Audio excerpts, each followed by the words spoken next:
Good afternoon, everyone. Thanks, and regardless of what time zone you're in, it's nice to see you. So I'm here to present one of our ONCAT funded projects. Thank you to ONCAT for giving us this opportunity to do some of this research, and it's related to changing lives with PLAR. It was a pilot project that we initiated with our early childhood education and educational support worker, and it follows nicely with Trisha's presentation. So this project really recognized prior learning acquired outside of the classroom, moving beyond the traditional course-by-course assessment and allowing applicants to challenge program learning outcomes using PLAR.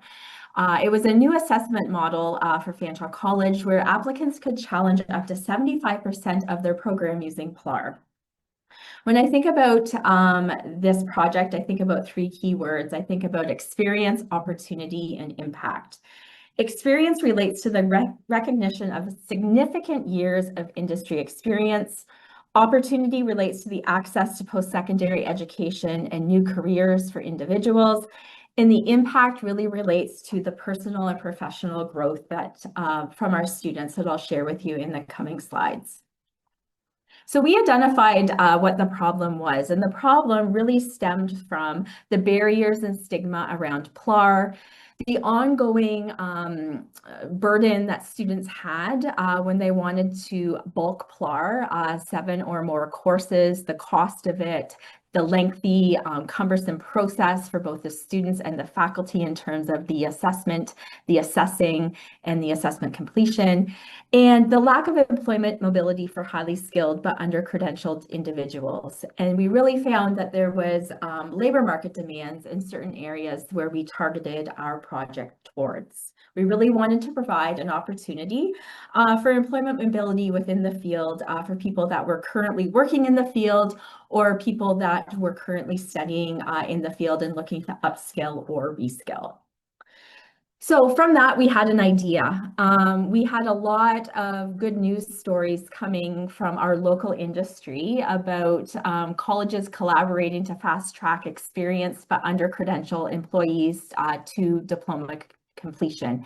So what we wanted to do was we really wanted to streamline the PLAR process to attract mature learners that had little or no post-secondary education or had really extensive skills and lived experience that could help them PLAR courses to become a Fanshawe College student. We focused on STEM, which is our strategic enrollment management and labor market demand, and we received ONCAT funding to support our initiative. So like any good project, you always do your research, and our research really focused on labor market demand, where we saw that there was a shortage of skilled, credentialed ECEs and educational development support workers. We picked those two programs for the labor market reason, and also because they were high priority programs that were announced through the Ontario government. So we knew that we would have strong labor market demand, we would have strong student enrollment, and we would have strong support within our faculty and academic schools. So the solution to our problem and to the research that we did was creating a bulk PLAR outreach project, focusing on two programs, our early childhood education and our educational support worker programs. This was also, I will note, a pilot project. So our approach was really twofold. We had one strategy for engagement. We knew that we would have to engage the faculty and the SMEs internally at Fanshawe College to create assessments and evaluations, to speak about the academic rigor, and to really provide comfort to our academic folks that these students were still meeting the skills, the vocational learning outcomes, the course learning outcomes, the program residency requirements in order to receive credit through the PLAR process. We had to connect with internal and external stakeholders, we had to recruit participants, and we provided student wraparound supports for this group of students because most of them had never attended post-secondary education before. They were mature learners outside of the scope of our traditional learner that comes from high school. The second approach to the project was the assessment approach, and this really focused on the vocational learning outcomes rather than the course learning outcomes, which would be more suited to our course-by-course PLAR. We created assessments that were manageable for both the faculty as well as the learner. And we used a triangulation of assessment to confirm and really provide a robust approach that met the faculty needs and that they were comfortable with, and then provided the students with the opportunity to really showcase all of the prior learning or lived experience that they had that would meet the criteria required for the program. And through all of this, we ensured that the applicants maintained the program residency requirement as per the ministry guidelines. So the assessment program, or process rather, focused on the 9 guiding principles of PLAR from CAPLA. We assessed the VLOs and the degree audit report. We then plotted the VLOs and charted them. We determined what methods of assessment would be best. We plotted the courses and the VLOs as well as the course learning outcomes, and then we developed assessments and rubrics for the students.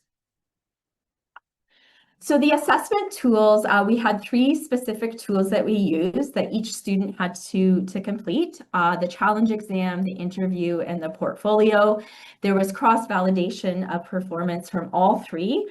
And there was the 3 elements of assessment really provided a well-rounded approach for the student and clearly demonstrated the skills using various platforms of assessment. So the challenge exam was online.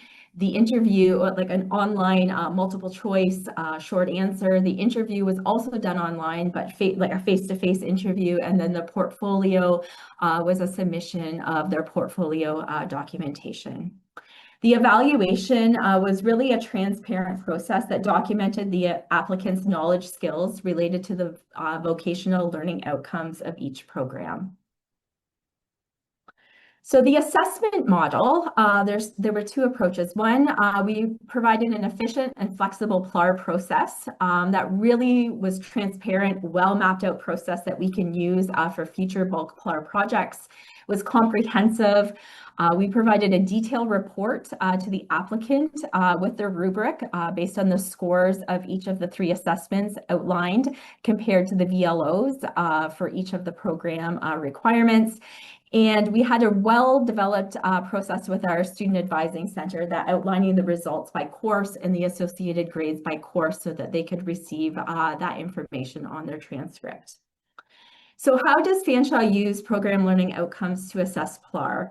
And how did we do this in this project? We engaged faculty who were subject matter experts that were teaching within the program, as well as faculty who had strong industry experience, non-full-time faculty. We created standardized matrix and evaluation tool and assessments. And we developed an evaluation project or process that assigned a letter grade for each course to ensure the transcripts requirements were met as per the Office of the Registrar processes. So when I dig deep into the assessment portion of this project, the first was the self-assessment. This allowed the applicants to this project to assess their own level of knowledge. It was a virtual online assessment that the students could take so that they felt comfortable with their level of experience or prior education, and that they felt that they could demonstrate that information and their prior knowledge throughout the PLAR process. The benefits, it aligned with learning outcomes, it fostered self-awareness for the student, clearly mapped out if they had any strengths or weaknesses within the program of study, promoted informed decision-making, whether or not the student wanted to proceed with the PLAR project. And one of the challenge was it was very subjective based on the individual responses that the student provided. The portfolio, which was the other another portion of the assessment criteria, really allowed the applicants to collect and present evidence of experience based on the industry experience or based on prior learning that they had completed. The benefits, very learner-centric, detailed document that showcased all of their skills. And it really allowed for direct documentation by the applicant and indirect documentation from a third party. So any type of sign-off in terms of volunteer work or placement work was provided in the portfolio. Challenges, it was extremely time-consuming for both the student as well as the faculty to assess. The next was the challenge exam. So the challenge exam was a pre-written exam, like I had said. The benefits were it was quick and easy to administer, self-marked through our Fanshawe online platform. Challenges, intimidating for those who had not been part of post-secondary before and not familiar with online tools. The last portion of the assessment was the interview. And it used pre-planned questions to assess the knowledge and skills of the applicants and really provided them an opportunity to explain real world situations. It was student focused, it was authentic. Lots of great examples were provided, focused on oral skills. Some of the challenges were on-demand answers that were required were, maybe not as easily articulated from some of our applicants. The rubric and evaluation really provided, like I said, a standardized approach. It was transparent, robust, and demonstrated the knowledge. It mapped to course codes. It was visually appealing. It was a page document, a table showing for each course what the grade was based on if the student PLAR'd. The challenges, sometimes people thought or applicants thought that their grades should be lower or higher than they were assessed, or maybe could have been higher if they had taken the course. So the participants, like I said, this was a pilot project. So we had 9 participants from the early childhood education, 3 selected to participate. All 3 were successful in receiving significant PLAR for their program. Educational support worker, we had 2 applicants that were selected to participate, and they have both since graduated from the EDS program, receiving significant PLAR within their courses. So the impact of this project was great. The achievements from the participants far outweighed the other important factors that we were required to complete as per our project guidelines. We really provided an opportunity for students to begin or continue studies at Fanshawe College, and we really opened doors and eliminated barriers for students. In the red, you will see some quotes from some of our participants, and the one that really stuck out to me was I had an individual connect with me to log into their challenge exam that I proctored. And they said to me, "Thank you for this opportunity. I never thought that I was good enough to be a post-secondary student. And here I am, part of your PLAR project. Here I am completing some courses in hopes to register as an ECE student going forward." And I'm happy to say that this student is registered as a part-time student in this being successful within their program. So we really were providing opportunities for students to upskill, reskill, and change their lives.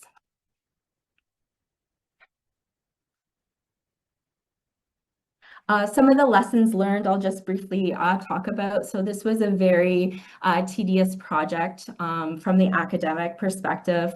A lot of work to create the assessments, a lot of work to assess, and we probably didn't give enough time in our project plan for the amount of time it took to complete the assessment and for the students to complete it, and for then the faculty to assess and provide feedback to the students. So that was one of our lessons learned. The bulk PLAR fee was covered through this pilot project. So it's a $750 fee that was covered through our ONCAT funded project. Going forward, that is a fee that students will need to pay out of pocket, and sometimes that can be onerous on the student depending on their financial situation and if they feel that they would be successful in the bulk PLAR. We still have some institutional barriers to work on in terms of scalability across other programs of the college. But through this ONCAT project, we did have 5 students successfully bulk PLAR their program. Either they have graduated or they're studying on a part-time basis, successful within their program. And we provided the college with some really great tools, resources, and processes that we can use and share with other program teams who are interested in creating a similar process. So thank you. That's the end of my formal presentation, and I'm happy to take any questions. Wow, exactly on time. Good for you. I know, bang on. So that gives us a full 5 minutes for questions. I have a couple of my own, but I'm just sort of looking if anybody wants to put their hand up, please do. couple really. One of them is employers. So the subject matter experts were faculty, and they were talking about skills that were needed in the sector. Yes. From an employer's perspective, would those students who had sort of gotten advanced standing and gotten their qualification eventually, would those look different to employers at all, those students? No. No. Okay. Those students would still be a Fanshawe, still Fanshawe College graduate, same credential. The only difference on their transcript would be they would be given the grade for their PLAR for that course, and there would be a little note saying that they had PLAR'd the course. But the graduates would not look any different from employers. I will say through our program advisory committee, we get industry and employer feedback all of the time. Our faculty are very well connected with the industry, and because we chose two programs that are heavily embedded in field placement and industry, we had employer buy-in for this project. ECE in particular, we had marketed the program in industry-specific networks. So they selected a couple of students to come and to receive the credential through this project. Okay, a couple more questions. Tricia, I think, put her questions in the chat. Do you see the chat there, Christine? Yes, how many courses were covered? So 7+ courses are covered through the bulk PLAR fee. Did you partner? Yes, so yes, we did partner with early childhood learning centers.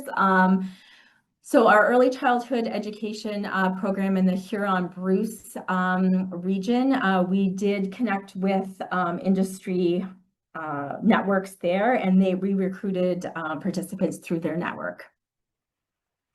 And something from Judy. Judy, was the transcript course by course, grades, or block?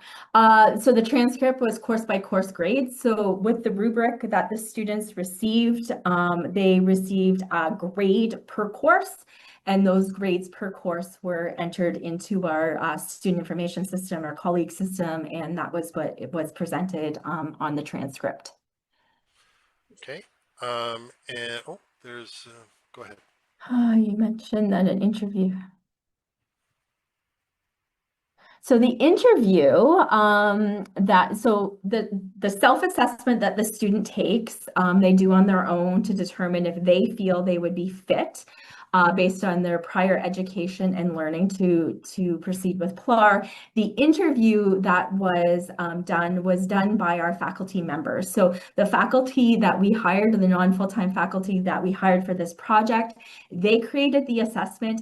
They proctored the challenge exam, they interviewed the students, and they assessed the portfolio. Great. So I have my second question, which is one I always like to ask. Were there any benefits that came back to Fanshawe in terms of new knowledge about practices, et cetera, that could fold into new iterations of the program? For PLAR? From the candidates, stuff they learned from the candidates. So Tricia was talking about how one of the subject matter experts now can do hybrid learning, right? So just yeah, just I think it really gave, so the students that were currently enrolled in the program that were working like in unlicensed childcare facilities, it really gave them an opportunity to upskill and reskill themselves to apply for other jobs based on the credential they received for ECE as well as our educational support worker. It also gave people an opportunity for networking. We had our group, not only when we went to recruit participants, we were also recruiting for the project, but we were also talking about the programs that we offer at Fanshawe College, what PLAR is. Maybe they weren't, meant for this project, but kind of what PLAR is, what the benefits of prior learning recognition could be outside of the scope of this project.